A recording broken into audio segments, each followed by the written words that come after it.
Hello, everybody. My name's Jacob Smith. I was here earlier this morning. I see a couple familiar faces from the morning. This morning, we talked about the experiences of Dan Lovell as an Air Force veteran before, during, and after the Korean War. Today, this afternoon, we're going to talk about something very interesting as well. A veterans organization that was founded in 1865. It's located in Lorain County, Ohio, Sheffield Lake to be more specific. It was the 103rd OVI, Ohio Volunteer Infantry, for those of you playing the home game, I guess. I would encourage all of you, if you get a chance and you're over in Sheffield Lake, to stop over. What these veterans did after the war, they got a piece of property, and I don't want to jump on Jim and Polly's presentation, but it's an interesting story. The land is still owned by the 103rd OVI, their descendants obviously, and they have reunions every year. Every single year they've had reunions. It's something they do. Us at the Lorain County Veteran Service Commission are big sponsors of some of the stuff that they do, and that's why we want to get out. They also, I'll put in a shameless plug for them. I talked about this morning, they have a book here which is a tremendous primary source of what these soldiers went through during the Civil War.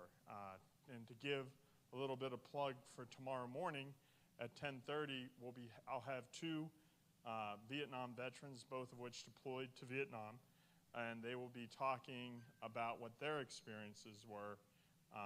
And so the people that were there this morning can kind of build on that and see how veterans' views have evolved over the past 70 years. If you weren't able to make it this morning, good news. You can still get quite a bit out of coming to tomorrow morning. Thursday morning's Modern Veterans, and Friday is Gold Star and 1980, 1990 veterans. So with that being said, I wanted to call up, which one of you, both coming up or just, come on up. And you are a relative, a descendant of a member, and if you could explain that, and I'm going to sit down. Okay, very good. Thank you. I'll give you that back. Okay. Well, thank you so much for coming this afternoon. Welcome. To make time out of a busy day, and you know what Lakeside is like. Everything is happening all the time. So I really appreciate that you came this afternoon. I'm here representing the 103rd OVI, and that is a veterans organization. And before I continue, I would like to offer a prayer in their memory. Dear Heavenly Father, we thank you for blessing our veterans with courage, loyalty, and bravery to defend the Union. We are forever grateful for their service. May they sleep the sleep of heroes and rest in peace. Amen. So once again, thank you so much for coming. And you're wondering, I'm sure, what is this Ohio Volunteer Infantry 103rd OVI? Well, it is the 103rd Regiment of the Ohio Volunteer Infantry from the Civil War. We are the only organization of its kind. You say, well, but I heard about this reenactment group, the 105th, and this and that. It's not the same thing. We are direct descendants from veterans who fought in the Civil War. It's a unique situation. And the only way to become a member is to marry in or to be born in. So it's a unique way of becoming involved. And many people would love to be members, but you have to find an ancestor who fought in the 103rd. So we'll go back and discover how this became available. We are recognized with an Ohio historical marker, and this stands on the grounds right now. Well, when the Civil War began, President Lincoln was quite confident with his 70,000 soldiers that they could defeat that Confederate army and do it quickly. But that didn't happen. Well, he got very concerned because he got word that the Confederates were coming up and they were coming into Ohio and planned to take the state of Ohio. Well, we couldn't allow that to happen. So he sent out an emergency call for more veterans. And he was concerned because it seemed like they had already gotten everyone who was available who felt they could leave home to fight the war. So didn't know how many he could come up with. But in the state of Ohio, in the counties of Cuyahoga, Lorain, and Medina, 1,076 veterans, soldiers, volunteered. Now, these were just young boys, 18, 19 years old. They had no military record or knowledge of how to fight a war. And they were mostly farmers. They were sons, husbands, fathers, businessmen. But mostly, they were loyal to the Union. They wanted the Union to survive, so off they went. So those 1,076 volunteers were sent to Camp Cleveland, and that is, it was located on the west side of Cleveland. They only trained for 3 weeks. Wow, how do you make a soldier in 3 weeks? But they felt they were ready. I don't know that the soldiers felt they were, but the commanding officer says, we need you in Cincinnati now. The Confederates are coming to the border. So they got on a train and they took off for Cincinnati. Well, they were there in a couple of days, but when they got there, no Confederate soldiers. Where are they? Come on. So they simply crossed the river into Kentucky, and they had a long, arduous, hot hike to a place called Fort Mitchell in Kentucky. They spent several weeks there getting further training and doing whatever they needed done, but then they got the order to move out. I think they were very timid, they were scared. I mean, these are just young boys really, but they followed the command to go. And I will say about the 103rd, they never complained about anything. Like, we're not ready, not enough food, not enough this or that. They just did what they were called upon to do. So they left Fort Mitchell, and they got into some skirmishes along the way and some battles, and the Confederates, of course, were there to do battle.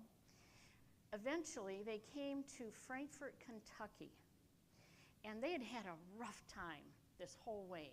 I mean, they never had enough rations, so they were always hungry. They got to Frankfort, and these people just welcomed them with open arms. The Confederates had already been through there, and they had taken everything they could in food. They ruined their homes, their land, everything.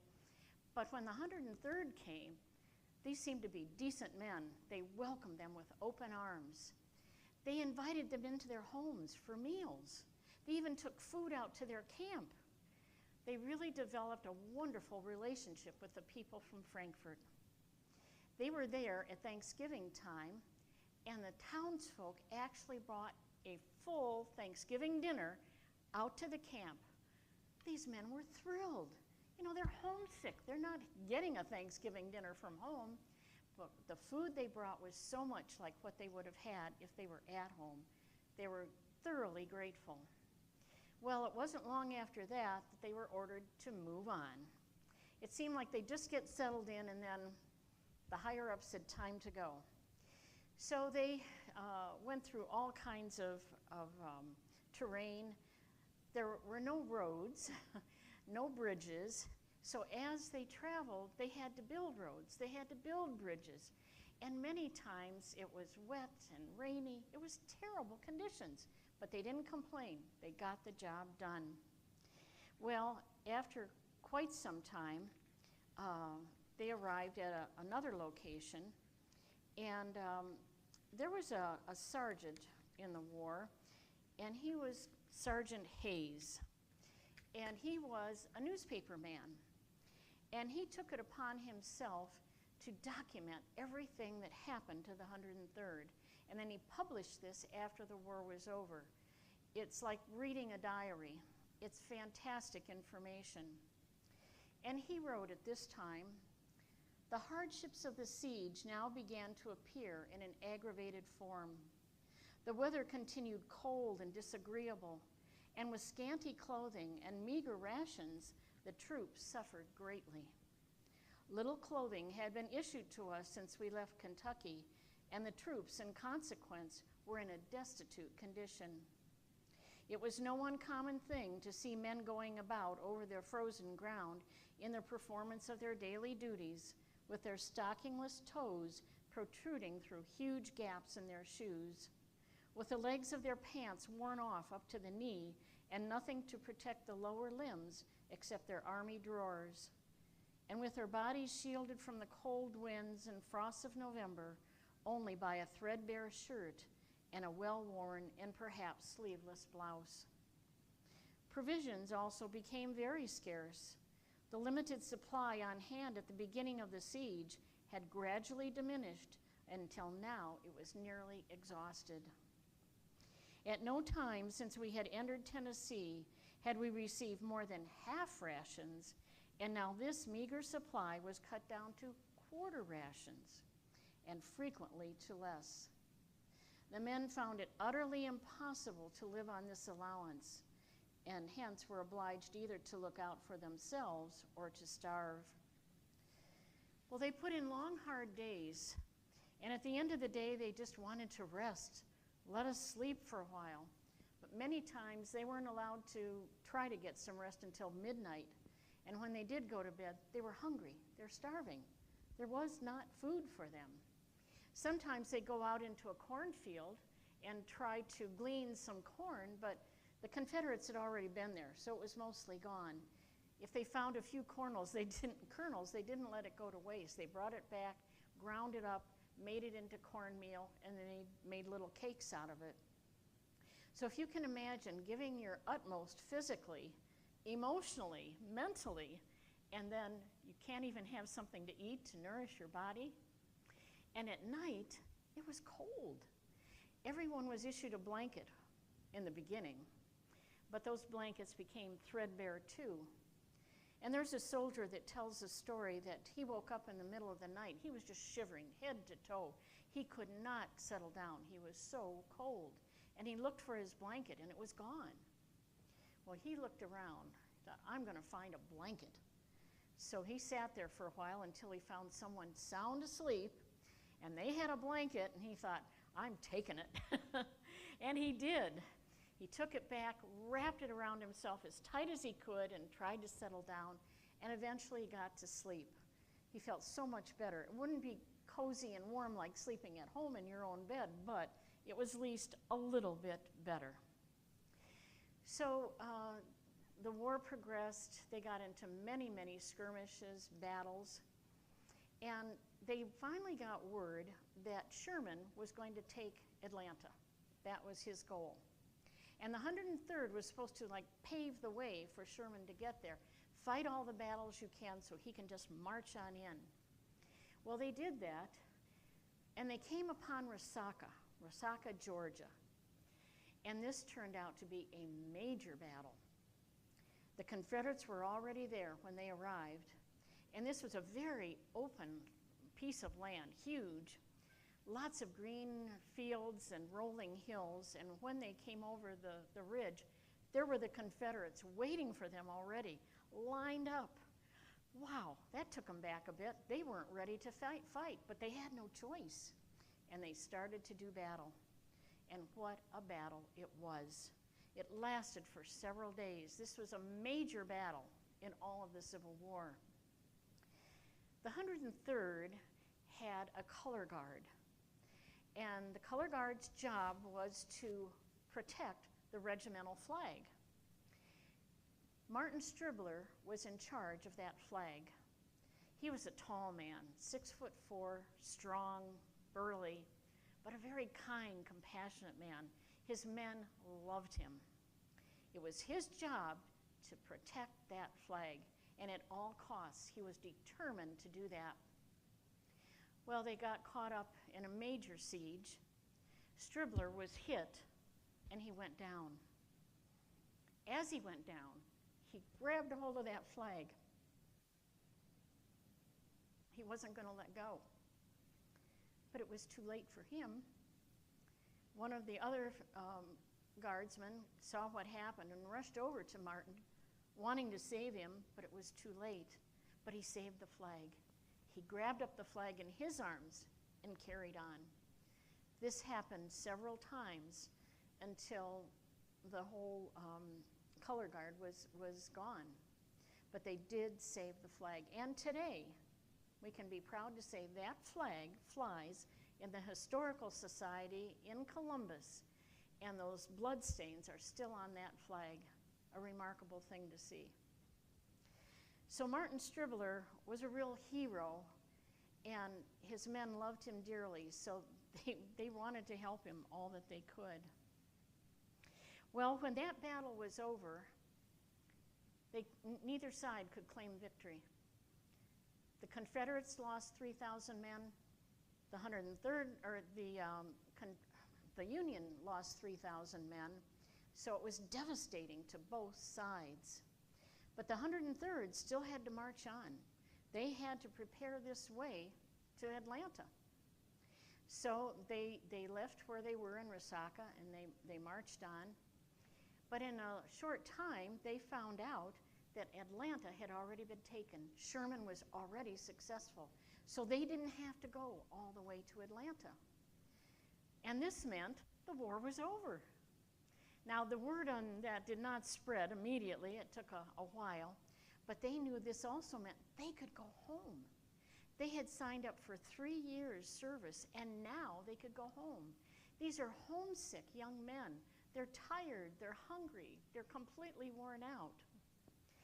Well, I need to back up and tell you one little story I forgot about. When they started out on this march, they came to a place called Snow's Pond. And it was just out in the open. And they met an enemy there worse than any enemy they met on the battlefield. There was no water. Can you imagine not having fresh water? No water to drink, cook your food, wash up. But there was a pond there. But this pond was all scummy and green. It was terrible. It was full of insects and disease. And the men were told, don't drink the water. Well, some of them just couldn't help themselves. They thought, how bad can it be? Well, then later they also found out that Confederates had dumped their dead mules in that pond. Oh, that's inviting. So some of the men did drink the water. And it didn't take long before they suffered the consequences from that. They became deathly ill. Some of them died just from drinking that water. They said in a very short time, those men just became like skeletons. They were so emaciated. And it took them weeks to get everyone well enough that they could finally march on. I don't think they ever refused an order like that again. They learned a tough lesson that day. Well, anyway, because the war essentially was over, after Resaca, they could start their journey home after 3 long years. Oh, they were so ready. So they began marching towards Baltimore to catch a train. Now, of course, that took some time. Everything is done on foot. They had no horses. It took time. But if they could get to Baltimore, they could get on a train, and that train would take them to Cleveland. Home, home, home. So they got the train, and they're going along, and then the unthinkable happens. Several of the train cars derailed, and these cars tumbled over and over and over into a deep ravine. Several of the 103rd were killed immediately. 27 were severely injured. The 103rd, the ones who were not injured, they were just devastated. They said, how could this be? These men have survived the war, survived battles, and yet they get killed on a train, they get injured on a train. Well, they pulled themselves together, they bandaged everybody the best that they could, eventually got back on a train, and they headed to Cleveland. Well, when they got to Cleveland, they were so well rewarded. Everyone was eager to see them. They were waiting right in the town square for them. And after the men had quickly greeted their family and friends, they cleaned up and they were served a magnificent dinner. Oh, how they enjoyed that. After not having much of anything to eat for 3 years, can you imagine how that would have been? So they visited and visited with their family and their friends. It was quite the reunion, well-deserved, and I think their hearts had to have been warmed by how well they were welcomed home. Well, as the day wore on, by the way, this was right in the downtown square of Cleveland, and that is significant. As time wore on that day, they realized they needed to say goodbye to their comrades. It was very bittersweet. They wanted to go home, but how do you say goodbye to these men you served side by side for 3 years? You've bandaged their wounds, you've foraged for food together, you fought side by side together, you shared your homesickness, every life experience they had shared. How do we say goodbye? Well, they did want to go home. Of course they did. But before they left, someone said, let's have a reunion in 1 year. And they all agreed. That's a great idea. And believe it or not, in 1 year, they all got together in Cleveland, and they had the most wonderful time sharing their stories.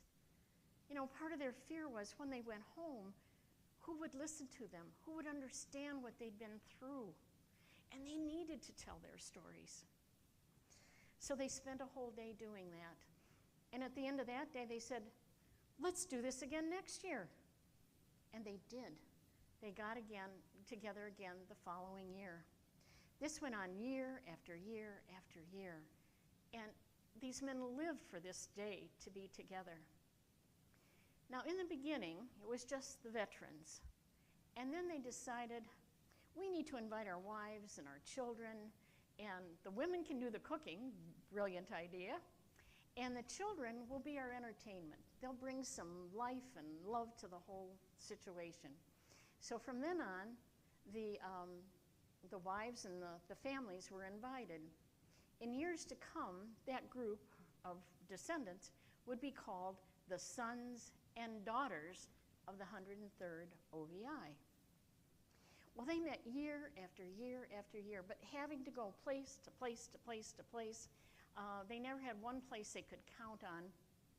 They met very often at a place called Randall's Grove in Lorraine. It was right on the lake, and they went there many, many times. But at one of those reunions, someone said, we should have a place of our own.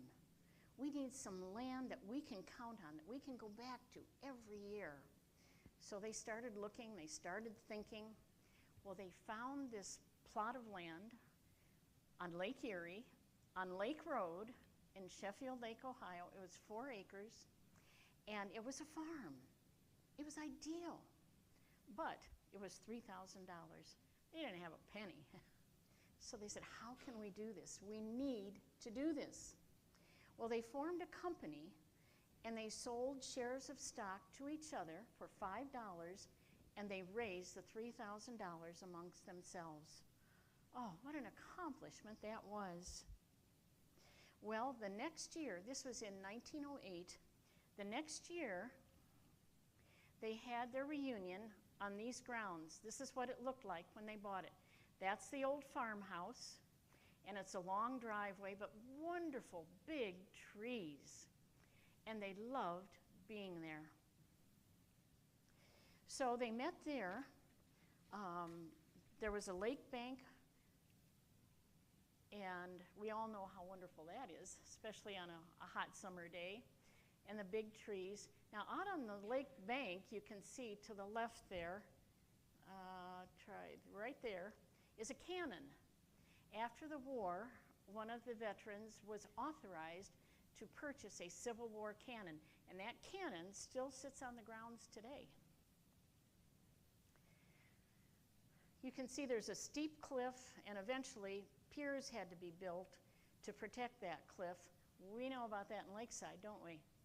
So the lake was a major asset to the grounds. Now, in the beginning, they just pitched tents. Everybody slept in a tent, and they loved it. I mean, it was a way to be there. And by now, they were meeting more than one day. They were meeting several days. This is the veterans, 5 of them, after a few years. They always looked sort of old, unfortunately, but they were a staunch bunch. And you can see they're wearing a ribbon on their jacket, dressed in hot wool suits, but that was of the times. And these men respected each other, respected what they were doing, so you wear a suit and a hat, and they love being together. Now, on that jacket, you can see they're wearing a badge. Now, when we have our reunions these days, we register, and we get a badge, and I'm wearing one of those badges today. I'm a collector, and so these are just some of the badges that I've collected through the years. Every year, the badge is different, but usually some form of red, white, and blue. I love these badges. And in all my 80 years, I've never missed one camp week. And I think there's many OVIers, and there's some here today who could say the same thing. In their whole life, they've never missed a camp week. It's that important to all of us. Yes, we call these reunions Camp Week now. So this is a group of the veterans. This is another group of them. And you can see just by their body language, they enjoyed being together. And when they sit down on a bench, they just start talking and reminiscing and having the most wonderful time.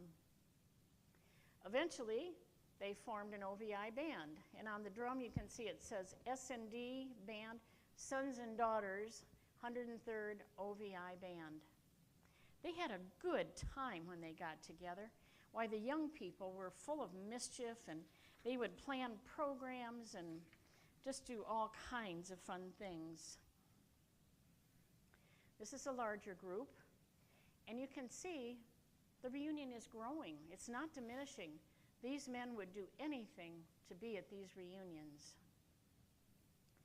Well, after their first year meeting on the grounds, they said, we need a meeting hall, a place we can go inside, have meetings, programs, do whatever. Would you believe in 1 year, they built this hall? That's called Casement Hall, and that building still stands today. It was called Casement Hall because their commanding officer during most of the war was General Jack Casement. He was revered by his men. He respected them, they respected him. He was actually a railroad man. He was in charge of building railroads all over the country. Actually was on the crew that built the Union and Pacific Railroad. He was there when they drove the Golden Spike, and he actually drove the Spike. I think the person who was supposed to drive it was drunk that day. Is that right? Yeah. So General Jack stepped up and he did it instead. Well, when he would arrive at the reunions, the men were so happy to see him. They lined up the driveway on either side and welcomed him as he walked down. But he had an OVI drummer on one side, a fife player on the other side, and they escorted him down the driveway. They took his bags and didn't want him to do a thing. He shook hands and talked to every single soldier along the way. He loved these men, and they loved him. So we are so pleased. I mean, this is quite a building. In 1 year's time, they got it done. Not unlike our volunteers today. They get the job done. Well, inside this building, now we call it a dance hall. It's also Casement Hall, but all kinds of activities go on in there. And inside the hall are photographs. Oh, this is General Jack. Sorry, I should have introduced you sooner. This is General Jack Casement. He looks like a sturdy guy, dependable person, doesn't he? Well, inside the hall there are pictures of our veterans. This happens to be my veteran. I am a direct descendant from Joseph Goodrich, Company F, and he was my great-great-grandfather. This is George Barney Ford, Company D. He's my husband's great-great-grandfather. So you might have guessed, we met at one of those reunions. And here we are, 57 years later, and still going to those reunions. But I love what they did with these photographs. The OVI received these through the years. They were just like 5x7s, kind of sepia tone. Well, they were encased in frames, in heavy wooden frames by company. And then they are placed around the inside of the dance hall. There isn't one person who comes to a reunion that can't find their veteran on the wall. It's been there for as long as I can remember, for years and years and years. And I think those veterans would have to be so pleased to know they are well remembered, well regarded. Well, as the years went on, they started to build cottages. The tents were pretty simple living, so they started building cottages, and much like Lakeside, they were very, very simple. No running water, no facilities of any kind, but people just wanted to be there. And many would start spending their summers there. So they were simple structures. And you can see a little paved or stones going down there. And that is called, now it's more like a sidewalk. This is more recent. And that is called Military Avenue. And that, of course, is in reverence to the soldiers. This is before that time. It's just kind of a dirt path at that time. In the beginning, there were just a few cottages. Now we have 28 cottages. So it is thriving. It is wonderful. And now our reunions are 1 week long instead of just a couple of days. Now, at one time, there weren't enough cottages to house all the people. So some of the veterans got together and they said, we need to build a barracks. And they did. In 1 year's time, they built a barracks. It was, as you can see, 2 floors, a front porch and a back porch. There are 8 rooms on either side. Once again, no running water, no electricity, very simple living, but people loved to be there. And the same families would have the same rooms year after year, and it was such a treat to stay in that barracks. Here's a photograph of the veterans in front of the barracks. As you can tell, they're very proud of that building. Well, that lasted for a long time, but then times changed. And people started bringing campers and RVs and fancy units to the reunions, and the barracks was sitting empty. That wasn't right. So the powers that be got together and they said, what can we do with that building? They decided to turn it into a museum. Through the years, people had donated relics to different OVI members, and these got stashed in closets and cupboards, and nobody ever got to see them. They thought, well, we could pull all that stuff out and display it in a museum. So, present day, it looks more like this. This is the upstairs of the barracks, and this is really dedicated to the reunion years. Downstairs is dedicated to the war years, and there are a lot of different artifacts, relics, photographs, paintings.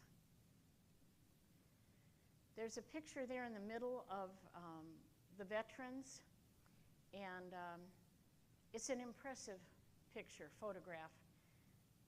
And then there's, just like our museum here in Lakeside, China and different mementos through the years. Upstairs, we also have a library, and there are so many volumes in there for research use. We have college students, high school students come and use our library just for the volumes that we have. On the far end, you can see that's a picture of Andersonville. I think you're all aware that Andersonville was just a deplorable place. It was a Confederate prison. I believe something like 14,000 died there. It was horrible. I mean, not a drop of fresh water. Disease was rampant. They didn't know how to care for people, and if your relative died there, that was a very sad thing for sure. And this is the regimental flag, but a replica, and the different battles are depicted there, and that's our drum from the regiment. We had a drummer, his name was Andy Parsons. I think he was, 14 years old, and he went to battle with the 103rd. And of course, the drummer was so important because he would drum out what the command was to be, and he never backed away from that responsibility. Quite a young man, you would say. This was my grandmother's cottage, and as a kid, I would do anything to get there. I loved being there. The whole family used it. I know there would be up to like 17 people sleeping there at one time, but we didn't care. We just needed a place to plop down. There was one bathroom and one commode in another location, but we made the best of it. I had a cot on the front porch, and boy, that just pleased me like anything. Many years later, now, that cottage is still owned by my grandmother's family. Now, since I grew up at the OVI, I really, really wanted to have a cottage there. And I wanted to marry somebody from there. Well, who would have thought? It worked. Well, we owned that little cottage. It was a little English cottage. It was built by one of the daughters of the veterans. And there's a little bridge going across the front. You see, across the driveway, there were 3 rows of cottages on the east side of the grounds, 1 row on the west side, and then there was a creek that ran down in front of the cottage with a little bridge that crossed over. There you can see the cottages across the way. Now, I should add that my brother, who is here today, now owns one of those cottages, and he welcomes everyone in the family. That cottage is just bustling all the time. And another 103rder, husband and wife, are here today, and their cottage is open to everybody and anybody who needs a place. I don't know how they do it, but you know, you need a place to sleep. We'll find a bed, we'll find a couch, and they welcome in everyone in their family that they possibly can. It's a lot of fun. It's a lot of fun. Now, you may wonder, okay, what's going on here? You've had reunions all these years. We're still having reunions. What do you do with these reunions? You don't have veterans to tell stories. Is there anything fun to do, anything interesting? Well, we begin our reunion on a Saturday night, and it's a big potluck. Everybody brings their best dishes. Hot dogs, hamburgers get grilled, and it's an evening of just constant conversation. You see, we've grown up with these people all through the years. We know their families, we know their parents, their grandparents, their grandkids. And then we part ways at the end of the week and go back home, so we haven't seen each other for a whole year. So when we come to this potluck, it's like, wow, we can't talk fast enough.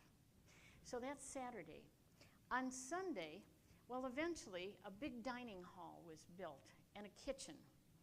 On Sunday, everyone is served a wonderful turkey dinner. And they used to have the women do the cooking, but that got to be overwhelming. So nowadays, we hire cooks, and currently we hire Amish cooks. What could be better? They bring their recipes, their work ethic, and they love to be among the English for a week. They think we're pretty fun. So they leave their families and they come and cook for us, and they love being there. So on that first Sunday, we're served this marvelous turkey dinner, and a different family volunteers to work in the mess hall, the kitchen, every day of the week. So a family has already set the tables. When it's time to serve dinner, that family serves the dinner. It's all family style. All you care to eat. And it's a complete turkey dinner. You know, turkey, mashed potatoes and gravy, and sweet potatoes and green beans and corn and a vegetable tray and hot rolls and applesauce. And for dessert, there's always pumpkin pie and whipped cream. So we have a wonderful time once again visiting. Now, these days, that mess hall can't hold everybody that comes. So now we put up another big tent just for the overflow. So I think the dining hall holds, what, maybe 200? I'm not even sure. 200? And then that extension tent, maybe another 100 people. So that gives you an idea that this is continuing, and in a big way, for all these years. So Sunday afternoon, there's more visiting, of course. Sometimes there'll be a little program that takes place. And then at 6 o'clock, it's time to eat again. So we come back to the mess hall for turkey sandwiches. And then the evening is spent visiting. When the cottages were built, every cottage had a front porch. And that's how you found out what was going on. In the evening, you go from porch to porch to porch.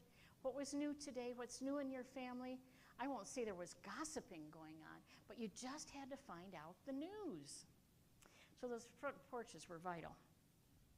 Come Monday morning, we have a bugler, of course, and at 7 o'clock, the bugle blows, and everybody goes to the mess hall that's up and wanting to have breakfast. And this breakfast is cooked by a different person every morning. And people mostly like to grab a cup of coffee and just sit and visit once again.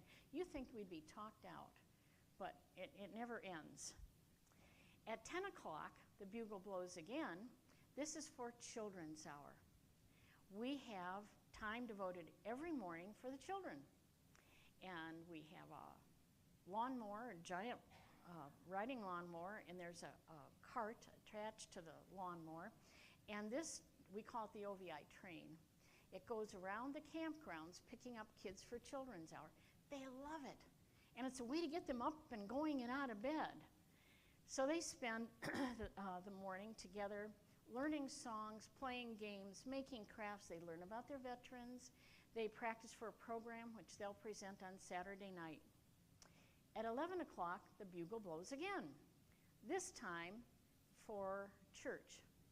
Now, the veterans were very spiritually minded. They always had a chaplain in the regiment. And theirs was Dr. Knapp, a fine man, goatee, white beard, white hair, well respected, well loved. Now, we have a different chaplain every year now, and this church time can be spent in discussion, whatever that chaplain wants to do. At 12 o'clock, the bugle blows again, and this time, of course, you know it's time for lunch. So everyone gathers at the mess hall door, and the line for lunch goes all the way down, practically the driveway, and you can get the best lunch in town. No inflation here. There are hot dogs and hamburgers grilled, and grilled cheese, and leftovers from the dinner before, and all kinds of sides, be it onion rings, French fries, chicken fingers, fruit, salads, desserts. There's no end. I mean, think of our poor veterans. They didn't have anything to eat, and we had too much to eat. So you pass through the line, all cafeteria style, come to the cashier, pay your bill, but then you enter into the dining hall, and there's like a 20-foot table that is a salad bar. Anything you could possibly want on a salad. So people once again sit, visit, visit, visit. In the afternoon, there could be anything and everything going on. Some of our members have boats, so they might bring their boat or their jet ski. They might go in swimming, because we've got a beautiful swimming area now. And then there's 24/7, there's a volleyball court set up. They have pickup games of baseball, football, and inside we even have shuffleboard. So, just like Lakeside. So we have a wonderful time. Then at, let's see, we're in the afternoon. In the evening, at 5 o'clock, the bugle blows again, and of course, it's for dinner time. And this is once again a dinner served family style. It's comfort food. It's fried chicken. It's roast beef, enchiladas, anything you like to eat, spaghetti. And once again, family style. After dinner, the bugle will blow at 7:30, and this time for one of my favorite times of the day, and this is our flag lowering. We have two 90-foot flagpoles. This one is on the lakefront, and I was just informed that our generous Veterans Association in Lorain County supplies us with these flags because they're huge, huge. Do you remember what the size was, Jacob? 16 by 20? It's big. And you can see it takes at least 8 to 10 men to lower that or fold that flag. The bugler plays the proper call, and at the end of his bugle call, we have a cannon. It's about so big, and it's pointed off the lake bank, of course. And at the end of the bugle call, we pull the string on the cannon. There's this giant boom. Everybody jumps. They know it's coming, but they jump. And lots of children at flag lowering. And the children are taught to stand at attention no matter what. So if they're fidgeting and fooling around, their parents grab them and say, no, no. We sing patriotic songs. The children are taught to respect the flag, to respect their veterans, and I think this really does make an impression on them. We say the Pledge of Allegiance, we sing the national anthem, we sing patriotic songs. This is a group gathered at flag lowering on the north porch, and it's packed, as you can see. Everyone wants to be there. It's a very special time of day. I think a humbling time of day because we can reflect on our veterans once again. After flag lowering, there will be some kind of a program in the evening. Now this can be homegrown entertainment. It could be games, anything. Every night someone different is assigned to the evening program. After the program, there's usually a square dance, round dancing, any kind of dancing, but more entertainment.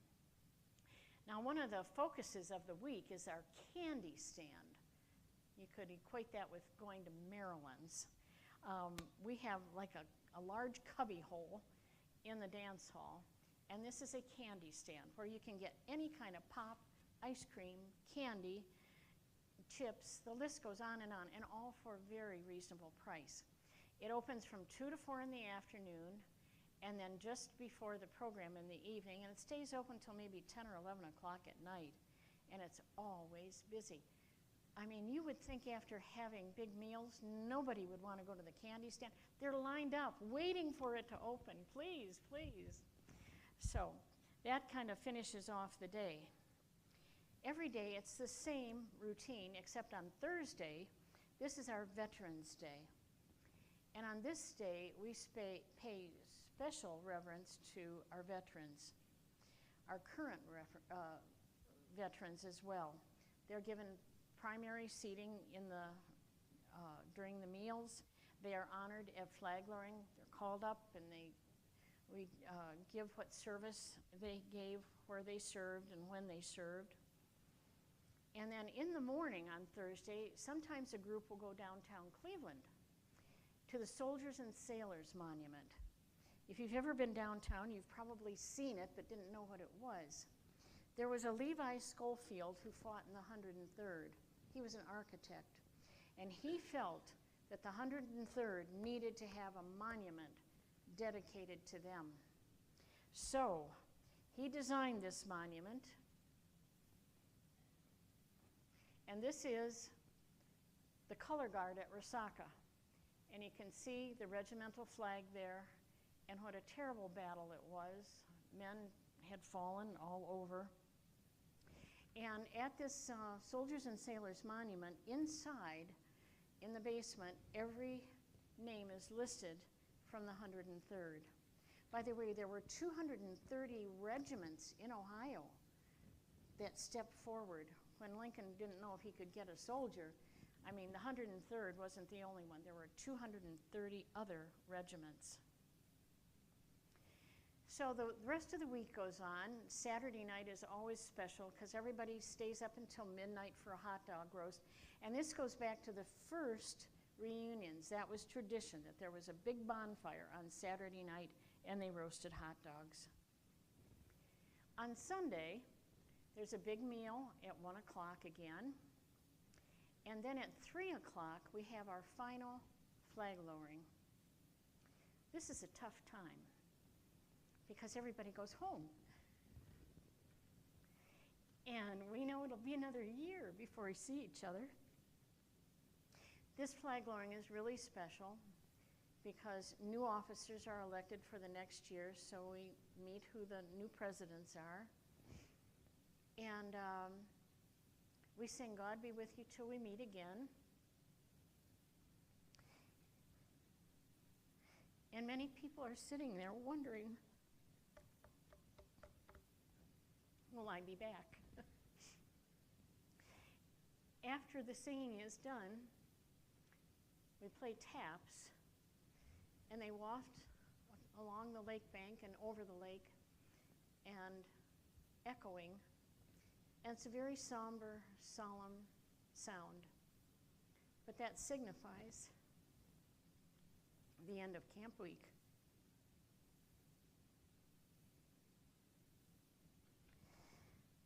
I would like to read to you what Sergeant Hayes wrote about the men towards the end of the war. He said, "The leading events of our Army life are as fresh in our minds as though they had occurred but yesterday. Our whole experience while at the front is written so indelibly upon our memories that nothing can ever obliterate it. And we rejoice that such is the case. With a record of which each and all may be proud, we would not forget it if we could. There is no hardship through which we passed, no trial we endured, no danger to which we were exposed in the line of duty that we would wish blotted from memory. On the contrary, it gives us pleasure to know that these abide with us, and then we can recall and live over our Army experience whenever we see it. Every heart leaps with a manly pride as he points to the record which his regiment made." Are our veterans remembered? You bet they are. To this day and forever. The 103rd descendants are truly dedicated to their memory. And the final thoughts that Sergeant Hayes had: may the grass grow green over the graves of our heroic dead, and may the love we bear to our native land grow deeper and pure, our devotion to its institutions more firm and abiding, and the fires of patriotism burn with ever-increasing brilliancy upon the altar of our hearts. May God be with you until we meet again.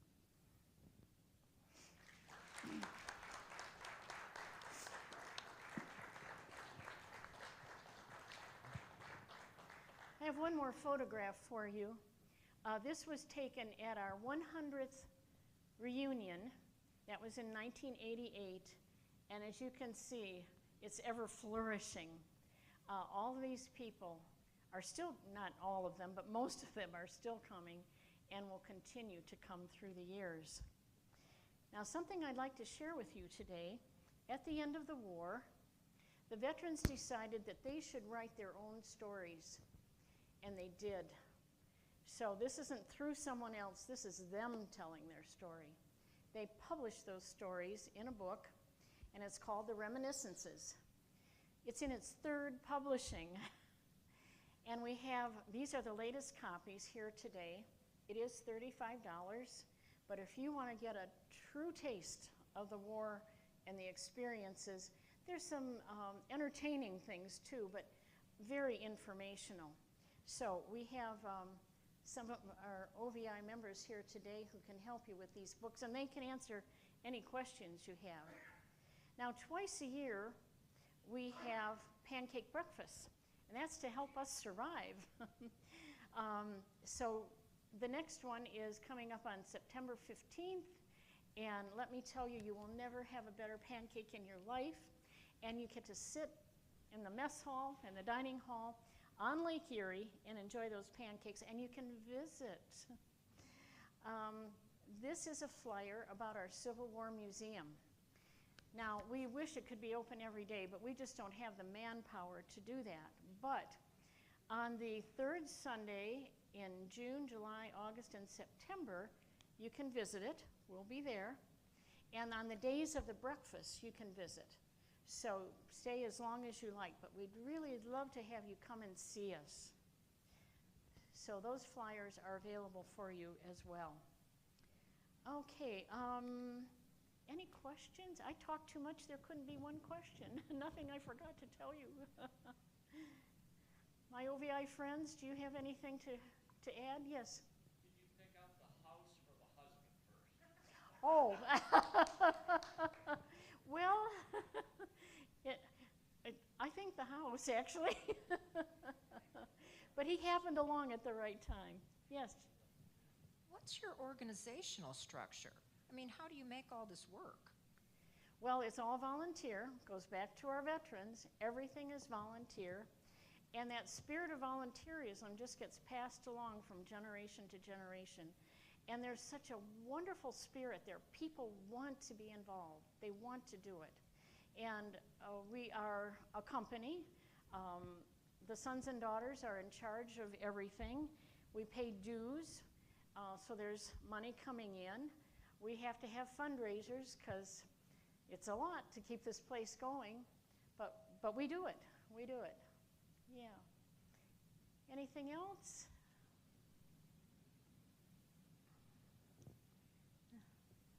He'll come around with a microphone.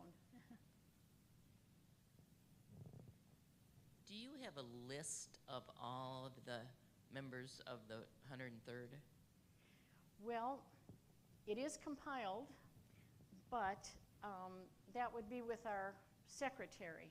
However, in the back of the reminiscence book are listed all the veterans. So if you think you have an ancestor who fought in the 103rd, you could check this list. You have to be a direct descendant. It can't be my uncle or whatever. No, it has to be like a grandfather, great-great-grandfather. Everybody pretty much knows everybody, and so if you think you might be a member, you might be connected, we've got several people here today that could help you, and you can go to our website. We have a very good website, informational. So, okay. I think there's another lady over here.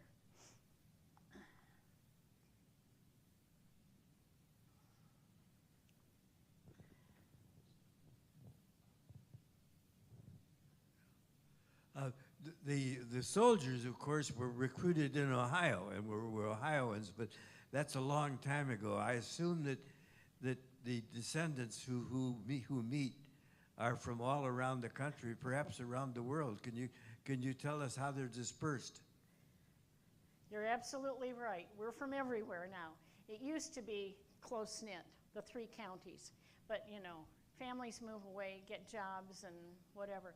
So yeah, we're pretty much probably in every state. I know at one time we had people in other countries. I don't know if we do right now, but yeah, we're widespread. Other countries, Hungary, right. We got somebody in Hungary right now. Well, yeah, okay. I think behind you, I don't know, did you? Back there.